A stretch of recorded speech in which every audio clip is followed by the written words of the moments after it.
سب سے پہلے تو اہل حدیث بھائیوں کا بہت شکریہ. میں نے جب پیچھے آمین کی آواز آئی نا، مجھے خاندانی قسم کی آمین فاتحہ کے بعد تو اندازہ ہوا کہ یہاں ماشاءاللہ سارے اہل حدیث ہیں. اور تو اگر یہی اعتدال ہم سب کی طبیعتوں میں پیدا ہو جائے تو پھر تو مسئلہ ہی نہیں ہے. سعودی عرب میں آپ دیکھیں، ایک آدمی ہاتھ چھوڑ کے کھڑا ہوا ہوگا، ساتھ والا نے ادھر ہاتھ باندھا ہوا، تیسرے والے نے ناف پہ، چوتھے والے نے سینے پہ. ایک رفع الیدین کر رہا ہے، ایک نہیں کر رہا، ایک آمین کہہ رہا ہے، ایک نہیں کہہ رہا. تو اگر یہ سب چیزیں ہم برداشت کر لیں تو میرا خیال ہے پھر تو مسئلہ ہی حل ہو جائے. ایک حدیث پیش کر کے بس پھر میں جو اصل ٹاپک ہے اس پہ آتا ہوں. بخاری اور مسلم کی متفقن علیہ صحیح حدیث ہے بنو قریظہ کی. اس حدیث میں کچھ علمی نکتے ہیں، وہ نوٹ کر، وہ تو حدیث تو آپ سب نے سنی ہوگی لیکن اس میں کچھ اہم پوائنٹ ہیں نوٹ کرنے کے. وہ شاید آپ نے نہ سنے ہوں، وہ میں آپ کے سامنے پیش کروں گا.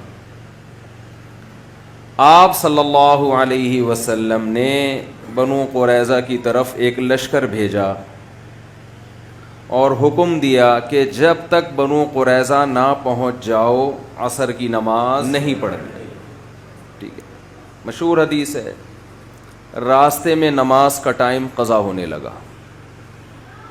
صحابہ پریشان ہو گئے. بھائی ایک طرف نبی کی حدیث ہے بھائی جب تک مقام پہ نہ پہنچو عصر نہیں پڑھنی، لیکن دوسری طرف قرآن کی آیتیں ہیں، حافظوا علی الصلوات والصلاۃ الوسطی، خصوصاً درمیانی نماز کی حفاظت کرو، عصر کی نماز کی.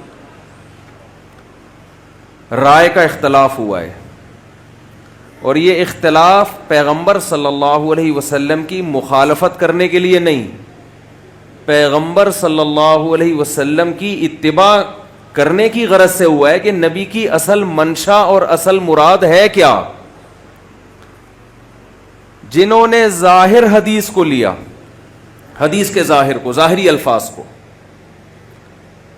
انہوں نے کیا کیا کہ بھئی ہم نے نبی کے قول کے ظاہری الفاظ کو لینا ہے کہ عصر کی نماز جب تک بنو قریظہ نہ پہنچ جاؤ کسی نے نہیں پڑھنی. بس ہمارے لیے اتنا کافی.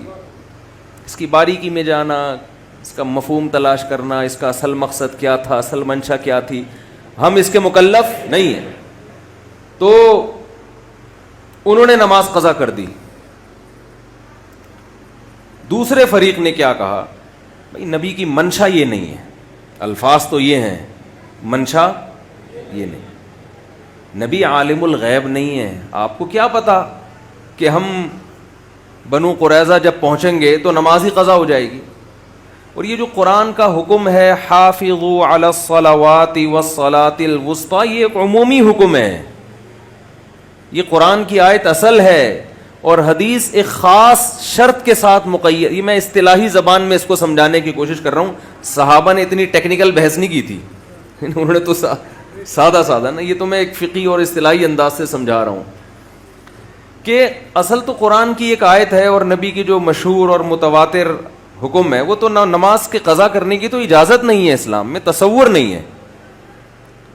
تو یہ جو حکم دیا جا رہا ہے کہ بنو قریظہ پہنچنے سے پہلے، یہ ایک قید اس میں لگی ہوئی ہے. وہ قید یہ ہے کہ بشرطے کہ وہاں پہنچ جاؤ. اگرچہ اس کی صراحت نہیں ہے، دوسرے دلائل کی روشنی میں یہ شرط کی صراحت کی ضرورت نہیں تھی، یہ شرط لگی ہوئی ہے.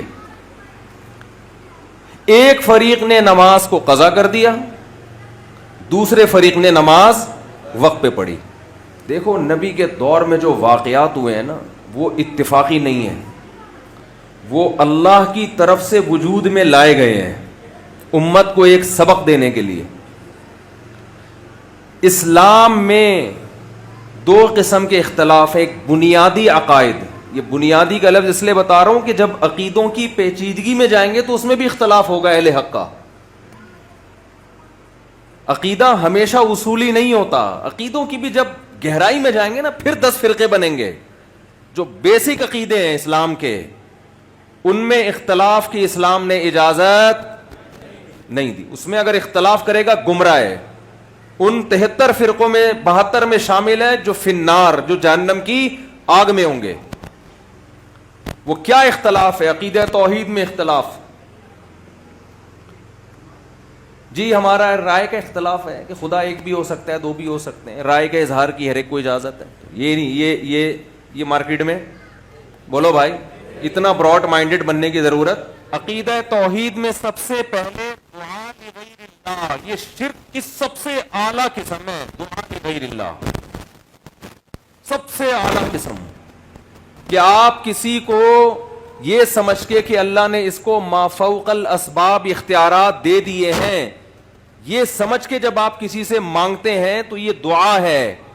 یہ وہ پولیس والی ہیلپ لائن نہیں ہے کہ لوگ کہتے ہیں پولیس سے مدد مانگنا جب شرک نہیں ہے بھائی، تو بزرگوں سے مدد مانگنا کہاں سے شرک ہو گیا بھائی. پولیس کی مدد اسباب کے تحت ہوتی ہے، اور جو ان کو معبود سمجھ کے پکارا جاتا ہے ما فوق الاسباب، کہ اس کو کچھ ایسی اختیارات دے دیے کہ اس کو سبب کی ضرورت نہیں ہے، اس کو پولیس کی بھی ضرورت نہیں ہے ویسی مدد کرنے کا. تو عقیدہ توحید ہے، عقیدہ ختم نبوت ہے، عقیدہ رسالت ہے. آپ صلی اللہ علیہ وسلم اللہ کے نبی ہیں.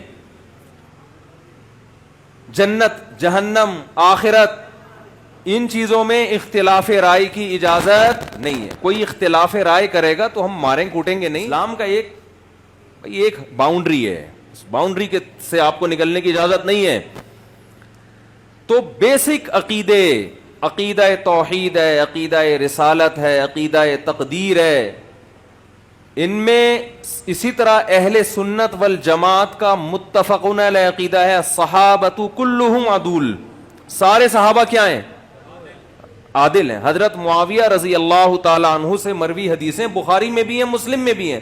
کوئی ایک محدث ایسا نہیں ہے جس نے حضرت معاویہ کی حدیث کو معاویہ ہونے کی وجہ سے چھوڑا ہو. کوئی ایک محدث ایسا نہیں ہے.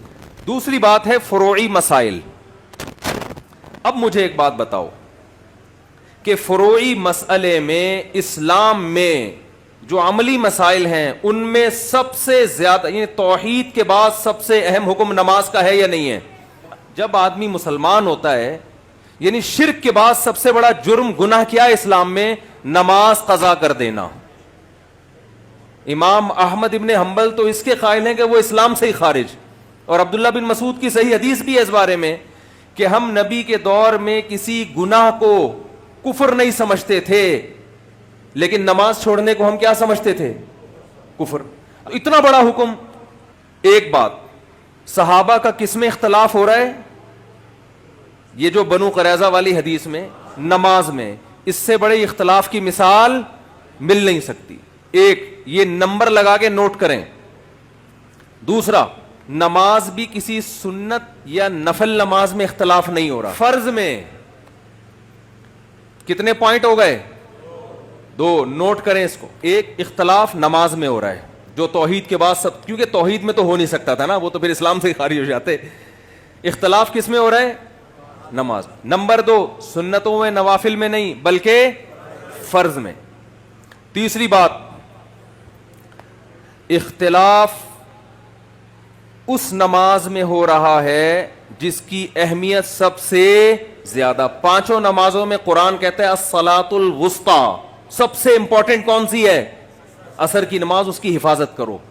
اس میں اختلاف ہو رہا ہے. اختلاف کی نوعیت کم ہو رہی ہے، بڑھ رہی ہے؟ بڑھ گئی. چوتھی بات، اس کی رکعتوں میں اختلاف نہیں ہو رہا کہ اس دفعہ عصر ہم نے 4 پڑھنی ہے کہ 2 پڑھنی ہے، بلکہ اختلاف اس میں ہو رہا ہے کہ پڑھنی بھی ہے کہ نہیں پڑھنی. کتنے پوائنٹ ہو گئے ہے بھائی؟ 4.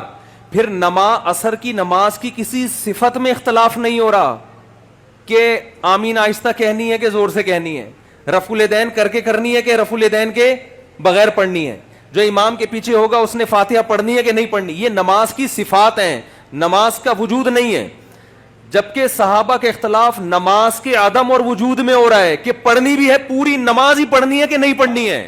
اس سے بڑا کسی فروعی مسئلے میں اختلاف ہو نہیں سکتا. لیکن نبی نے کسی ایک کو بھی ملامت نہیں کی. اس سے ہمیں نبی صلی اللہ علیہ وسلم نے قیامت تک کے لیے اصول بیان کر دیا کہ دیکھو اگر مقصد پیغمبر کی اطاعت ہے تو اگر حدیث میں رائے میں اختلاف ہو رہا ہے تو یہ اختلاف کی وجہ سے ایک دوسرے پہ کیچڑ نہیں اچھالنا ہے، تو ہمیں اپنے اندر یہ تحمل پیدا کرنا پڑے گا.